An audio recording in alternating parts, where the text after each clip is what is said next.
अस्सलाम वालेकुम viewers, welcome to Urdu से यूट्यूब चैनल। अस्सलाम वालेकुम प्यारे व्यूअर्स, उर्दू से टीम की जानिब से एक और न्यू वीडियो के साथ हाजिर हैं और आज की इस वीडियो में हम आपको बताने वाले हैं तनवीर नेम के मीनिंग और इसकी तफसीलात।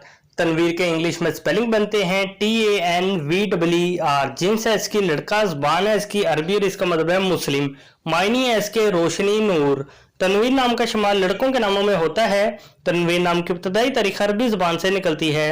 तनवीर नाम के अफराद के लिए खुशकिस्मत नंबर 9 माना जाता है, जबकि खुशकिस्मत दिनों में बुध, जुम्मा और हफ्ता शामिल है। खुशकिस्मत वाली धातों में हिस्सों के हिसाब से चांदी और तांबा शामिल है। तनवीर नाम के अफराद के लिए मुआफिक रंगों में पीला, नीला और सफेद रंग शामिल है। तनवीर नाम के अफराद के लिए मुआफिक पत्थरों में हीरा शामिल है। तनवीर नाम में 7 हरूफ है, ये एक लफ्ज बनता है।